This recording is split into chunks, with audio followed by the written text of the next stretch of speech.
In the headlines, child trafficking syndicate arrested in Abuja. 150 for, that's why I can start making money with him. I didn't have any. Hijab controversy rages in Kwara. Family of slain protester rejects 1 million naira compensation.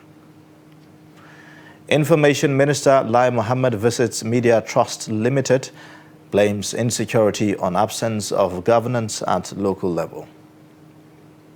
On the foreign scene, Taliban to create Afghanistan Grand Army with old regime troops. Hello and welcome to Trust News Update. I am Ayuba Ilia. Thank you for joining.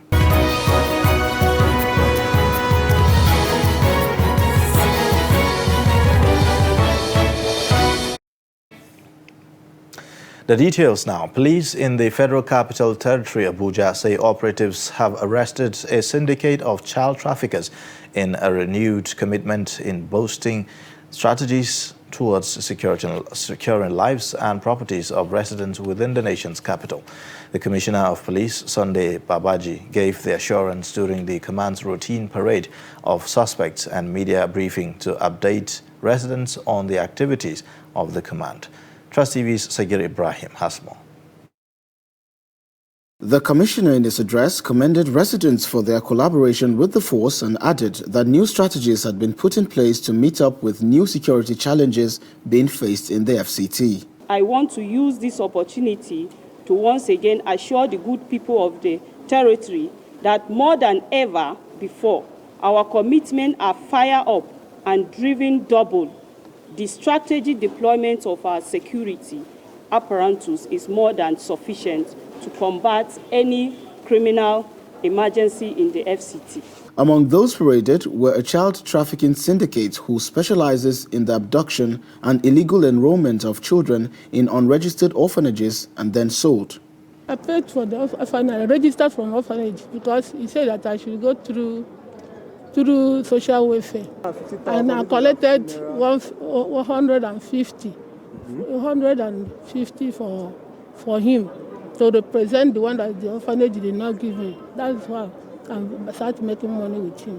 I didn't have any amount that I have met than the one that I'm doing the work for. What the woman used to do, you only help me, give me either 20,000 or 30,000. That is from if I'm coming. So if they are crying, I will always buy Bobo for them so that they will stop crying on the way. So that is why. Who picks the children? Yes, that is why I say it's me that brought it to Madam Uzo from Madam Kechi. From Madam Kechi. So when I'm coming, that is from orphanage home, Madam Kechi orphanage home. So but when I'm coming on the way, maybe sometime if they are crying, I'll stop on bike and buy them Bobo, so that I will bring it to Madam Uzo Informa. The command explained that so far 3 children had been recovered from the syndicate. They called on members of the public to come forward to identify the kids as they were yet to be united with their families. Also paraded was another syndicate who specializes in swapping ATM cards from the unsuspecting victims at the bank. I would like distract the person when he wants to insert his card. I will touch the person. Then my boss, which is Bright, he's not here. He will go out with the card. The first day that he took me there, he said that I should stand outside. If security is coming, I should do it I should call him. I should just let him know that security is coming. I said no problem. The first day that we went, he collected card, but I don't know her because there are 3.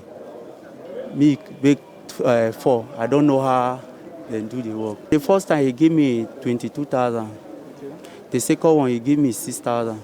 Ifeanyi and his mother were also arrested for their suspected involvement in a cement distribution scam.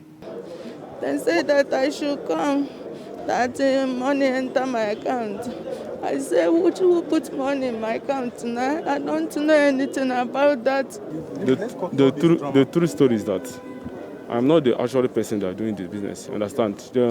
The most important thing to me is that the account. Understand? Sometimes they give me 200. or 200. Just 3 times that I do the business. A total of 10 suspects were paraded by the FCT command. According to the Commissioner of Police, they were paraded on various crimes bordering on pickpocketing, ATM card fraud, abduction and kidnap of little children to run illegal orphanages, as well as other crimes. The Commissioner, during his address, had assured FCT residents of improved strategies towards the protection of the Federal Capital Territory. He, however, called on residents to continue to collaborate with the police as well as other security agencies to rid not just the FCT but the nation at large of crime and criminality. From Abuja, Sagir Ibrahim reporting for Trust TV. Now, many people have been reportedly killed as improvised explosive devices planted by terrorists on the routes of security operatives went off in Galadima Kogo community, Shiro local government area of Niger State. Confirming the incident, Niger State Commissioner for Local Government, Chieftaincy Affairs, Community Development and Internal Security, Emmanuel Umar, blamed it on the activities of informants who he believed might have hinted the terrorists of the movement of security operatives to the community. Among those who lost their lives are 4 officers of the Niger State Command of the Nigeria Security and Civil Defense Corps, including the commander of the team, Mohammed Ibrahim, who hails from Uta, the headquarters of Shiro local government. The joint task force comprising the military and Nigeria Security and Civil Defense Corps were said to have responded to distress calls from Galadima Kogo of the ongoing operations by terrorists where the entire community was reportedly set ablaze. The driver of the vehicle, who sustained serious injuries, was taken to IBB Specialist Hospital, Mina, Niger State, for medical attention.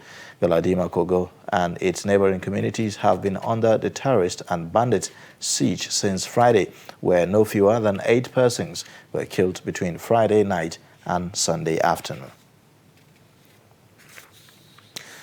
Now, President of Southern Kaduna People's Union says over 108 communities are sacked and over 150,000 people displaced by terrorists in the southern part of the state alone.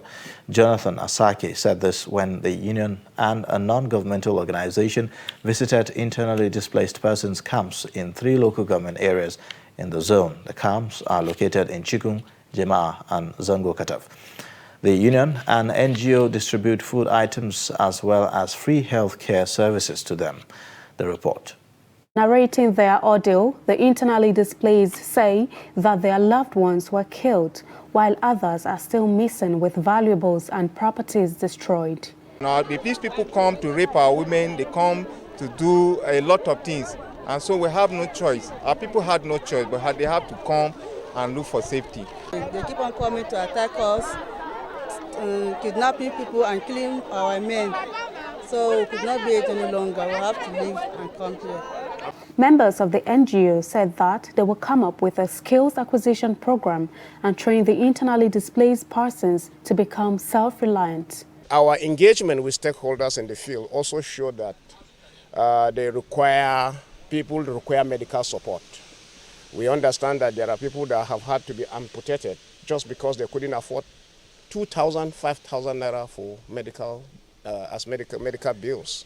There are people who suffered fractures. There are people who will require bullets to be extracted from their bodies. Feeding them now is just the beginning of everything. We're already putting together a package where they can begin to learn skills. And all of this, and this is something that has to be sustainable because you may not be able to continue feeding these people in their number. We pray that all this menace will end. But before then, let them be able to get to a point where they can fend for themselves. So of course, digital skills will come in, advanced farming will be taught, and all of these other social things will find spaces. Most of these relations that have taken these families in, these distressed families, some will take 7-member families, 14-member families, 20. In fact, I know of a family that took in 37 people. And they went to a point where they did not have any more food to eat in the house. And some will have to go begging. And just like Dr. Manzo has mentioned here, there is, again, need for medication.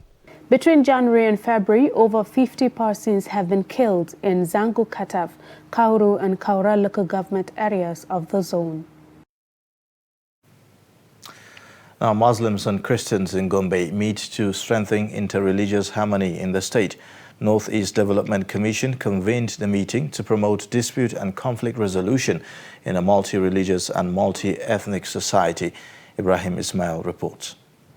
After more than a decade-long activities of insurgents in the Northeast region, rebuilding life does not only stop at provision of food and shelter, but also entails refreshing minds. The Northeast Development Commission, saddled with the responsibility of rebuilding the region, has taken up the challenge to help strengthen harmony and understanding among people of different religious beliefs. Because we have seen what insurgency has done to the region. So we don't want anything of such to repeat itself. So we like to use each and every avenue that will bring peace to the region, to make sure that people are being enlightened from the grassroots to know what is really the benefit of staying with one another, living in peace. These are the kind of things we want the Northeast to be. That is the reason why we engage in such kind of training and at the same time workshops.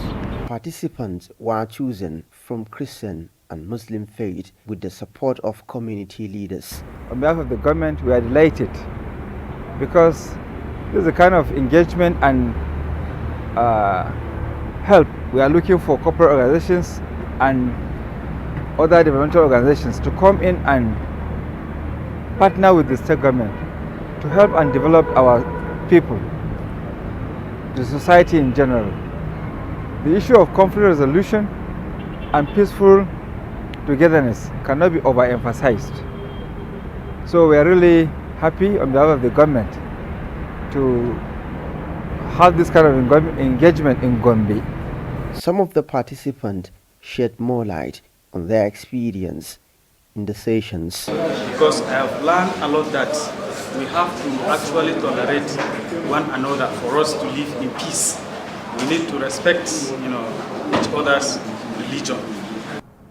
I get to know that living peacefully in between Muslim, Christian, and other traditional religions is very easy to achieve our goals, irrespective of our leaders, religion, ethnic, and other differences.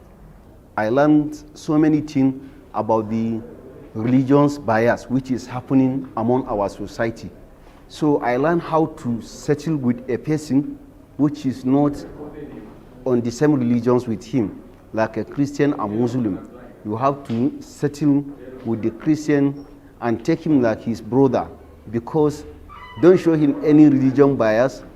By doing this, we have a peaceful living with each other, despite the different religions. This is not the first time such training is being organized by the Northeast Development Commission in Gombe State. It is hoped that such interactions will broaden understanding among people of different ethnic and religious beliefs for peace and unity. From Gombe, Ibrahim Ismail reporting for Trust TV. Now, controversy over the use of hijab in Kwara State continues to linger as family of Habib Idris, killed during peaceful protest in support of hijab, rejects 1 million naira compensation from the state government. Habib Idris is killed in Ijagbo over denial of Muslim female students to use hijab at Ijagbo Baptist High School. The government had given the family 1 million naira and another 250,000 naira for the 10 wounded Muslims. The report. Press conference in Ilorin, the Kwara State capital. The chairman of the Kwara Muslim Youth, Abdulrazak Al-Amin, requested for reasonable and fair monetary compensation for the deceased and 10 fatally injured Muslims during the Ijagbo hijab crisis. Al-Amin said that the government is supposed to pay 113,338,000 naira as blood money for the family of the slain Habib Idris. The sum of 113 million naira, 388,000 naira as dear blood money for the murder of Idris at Ijagbo. 5. Adequate reasonable and fair monetary compensation to the 10 fatally injured Muslims during the Ijabo crisis. It is instructive to note that some of the victims of the shootings still have bullets lodged in their bodies. The group is also asking for the prosecution of who is responsible for the killing of one Habib Idris and maiming of 10 others during the hijab protest at Oyu Baptist High School in Ijabo. The government should be, number 6, the government should be 100% responsible for the hospital bills and incidental expenses of the 10 injured Muslims during the hijab crisis. Nigeria's Minister of Information and Culture, Lai Mohammed, says absence of effective governance at the local and subnational levels contributes to the lingering security issues in the country. The minister made the remarks during a courtesy on media trust owners of Daily Trust and Trust TV. Mohammed also seeks for a robust partnership with the platforms in tackling rising cases of ritual killings in the country. Trust TV's Shafiu Suleiman reports. Lai Mohammed, while responding to questions on the sidelines of the visit, says inability to address existing social challenges such as growing number of out-of-school children, lack of employment opportunities, slow down national efforts to tackle the insecurity challenge. A lot of the problem also, I think, stems from lack of governance, especially at the sub-national level. I'm not here to criticize either state or local government. But I'm saying that if there's more, presence of government in the rural areas, especially in the states, I think it will also be a way to address really the area of the non-kinetic aspect of addressing the banditry issue, addressing the issue of Boko Haram. He earlier told the management of Media Trust Limited that the Buhari government is worried about the rising wave of ritual killings in the country, which led to the murder of 150 women and girls. This situation, he says, prompted a decision by the government to launch a national campaign against the challenge. I was delighted to read a newspaper editorial on the scourge of ritual killings yesterday, Sunday. I implore the Daily Trust and indeed all media organizations to join the campaign against the scourge.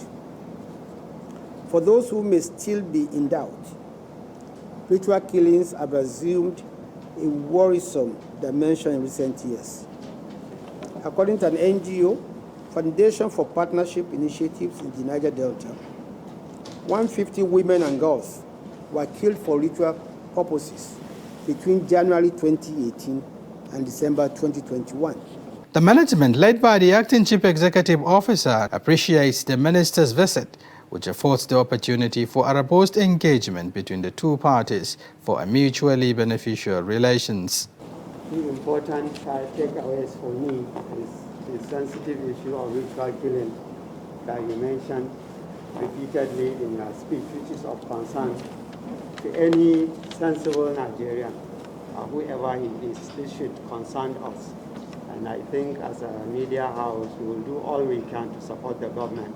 The host team used the opportunity to engage the minister on a wide range of contemporary professional, social, political and economic issues as he commended the accelerated expansion of the company.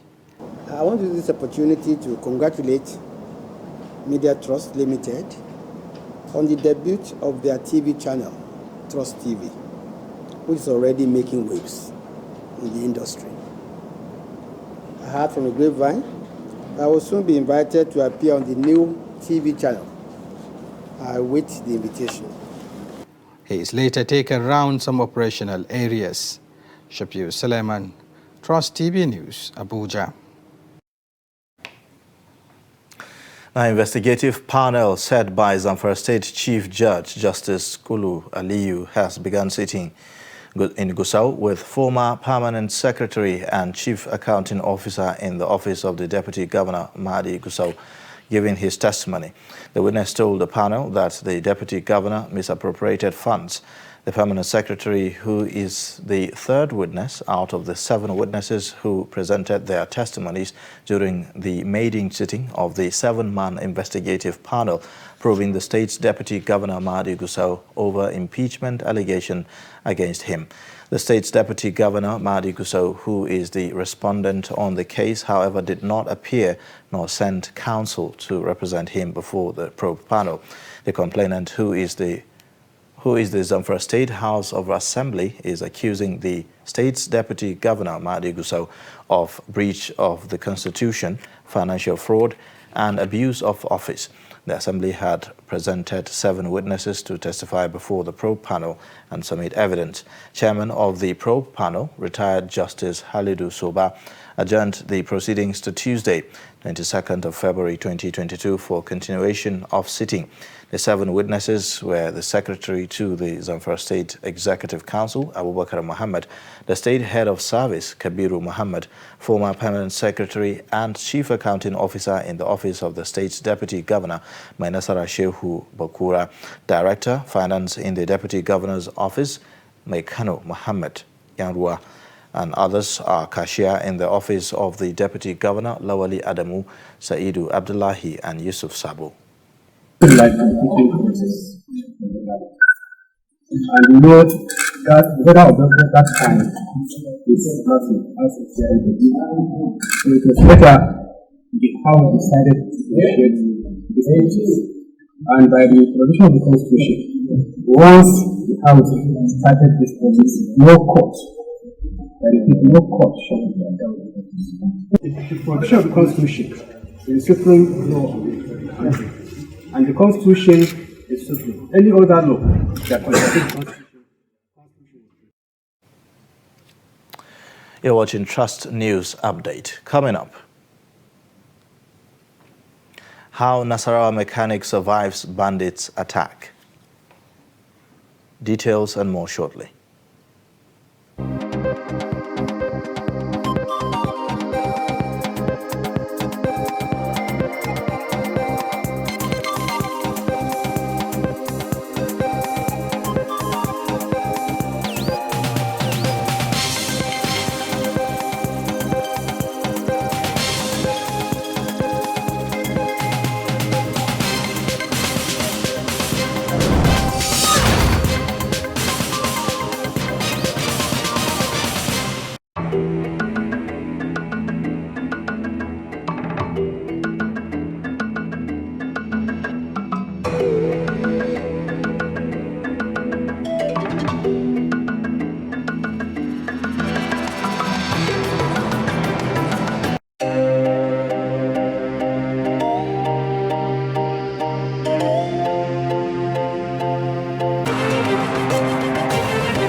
Thanks for staying. Now here's another look at the top stories again.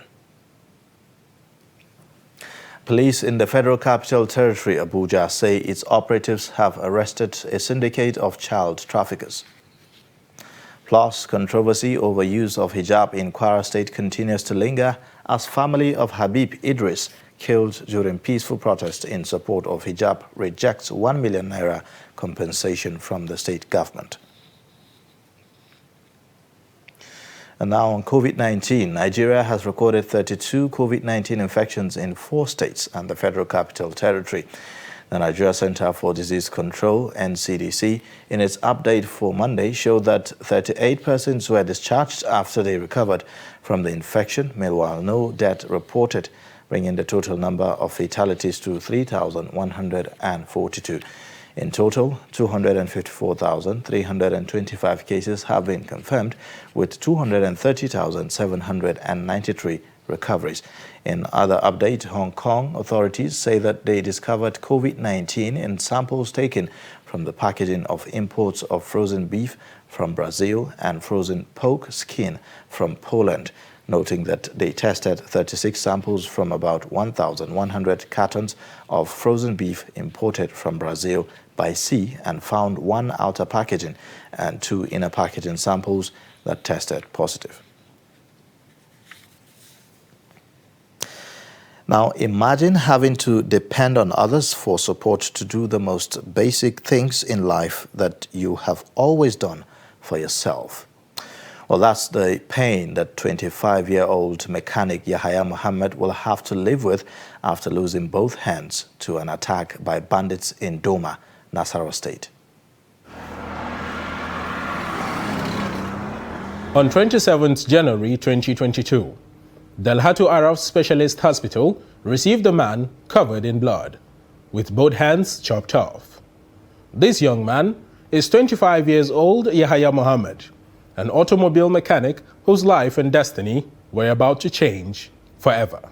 A very agile young man, his high spirit seemed not deterred by what he had gone through in the hands of the perpetrators of this evil act. But still, he narrates his experience on the fatal night of January 27th, when he and his apprentice ran into heavily armed men while returning from work. Anyan adadu. To na ji na gama aiki na ina hanyar dawowa na gida a yankin Doma. Shi na haɗu da ɓarayi. Suka yi bigyan da itace na faɗi. Sun kwace mashin, sun ce in ba su kuɗi na ba su, sun ce in ba su waya na ma na miƙa musu. To sun ainihin jani zuwa jeji sun aje ni, sun ɗauki mashin sun tafi. Biyu daga ciki sun gangara ta Doma a ƙafa. To wani lokacin da sun bubbuga ni ban da ƙarfin tashiwa ba. To kafin samu ƙarfin zan tashi sai ɗaya daga cikinsu ya juya ya dawo kaina. To da dawowan shi ba abin da ya dawo ya zo ya kashe ni. His life has now changed because he basically depends on others to do the most basic of things, including wiping himself and taking a bath. The victim's mother says she now does everything she used to do for him when he was just a baby. A very painful experience for her. I feel very pained by what happened to him. Taking care of him is difficult because I have to do everything for him as if he's a child.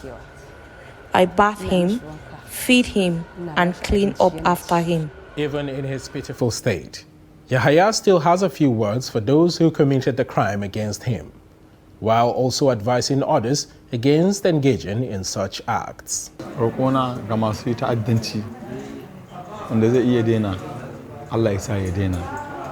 Wanda ba zai daina ba, in an kama shi a mashi hukunci daidai da abin da yana ma mutane. Wannan in an hukunta shi gobe wani in ya gani shi ma zai gudun aikata irin wannan abu.